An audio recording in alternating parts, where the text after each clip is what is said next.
What's up guys, I'm James. Welcome back to the Great Gambino channel. Today we're going to take a look at the Vostok Amphibia Scuba Dude. I purchased this piece from Chris over at the Watch Lounge, and if you have a minute, definitely check out his channel. I will have a link in the description, and if you do end up liking the video, consider subscribing or clicking the like button, as it really does help me out and motivates me to keep pushing this channel forward. I also would like to point out that we just crossed over the 5,000 subscriber mark recently, and I couldn't be happier. So I want to say thank you very much for helping this channel reach that goal. Now with all of that out of the way, let's move on to the watch.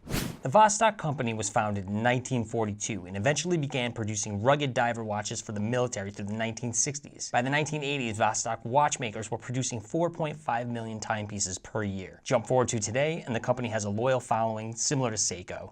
The Vostok Amphibia comes in numerous different variations, but if you look close at the bezel here, you'll notice that the dots on this version are blue. Usually most of the dots on the ones I've seen are red, so I feel like this one was a little bit more unique. Real quick, I'll go ahead and give you guys some measurements. We're dealing with a diameter of 40 millimeters. Lug to lug is going to be 50 millimeters. If you want to change out the band, it's going to be 18 millimeters, and we have a case thickness of 15 millimeters. Crown is unmarked and sterile, but it does have nice coin edging that adds to the grip while winding and screwing it down. Let's go ahead and hear what that sounds like.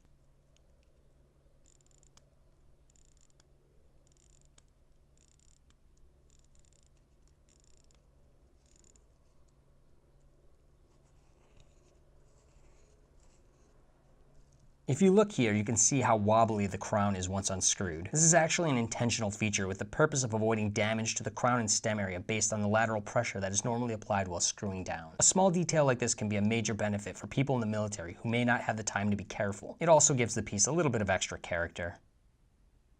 The bezel is a sloped, fully polished stainless steel with an added coined edging. I'm not going to do an audio recording as there's no clicking at all, but it does animate bidirectionally.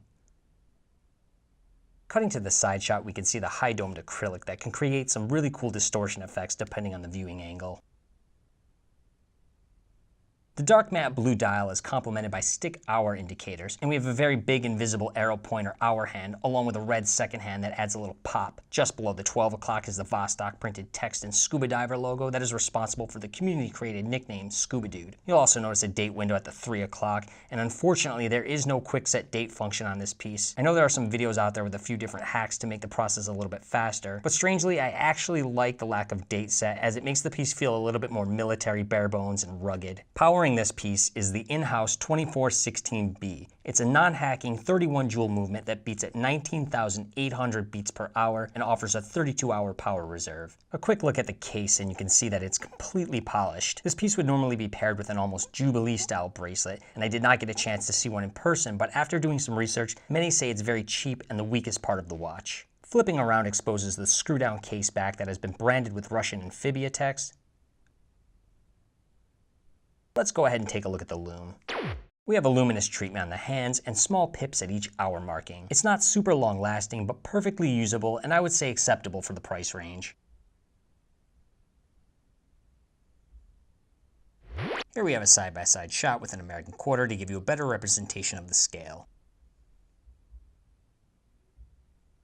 And here's a shot on my 6.75 inch wrist. Now, as you know, 40 millimeters is my preferred sweet spot for diver watches, so I'm totally loving this fit. But let's go ahead and cut to some outdoor shots so I can show you that natural light reflection.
Alright guys, that's going to wrap up this Vostok Amphibia Scuba Dude review. I have nothing really bad to say about this piece. It's built extremely well and is almost surprisingly affordable. So I would definitely recommend this piece to anyone looking for an entry-level mechanical diver. Thank you for watching this video. I really do appreciate you guys, and I'll see you in the next one.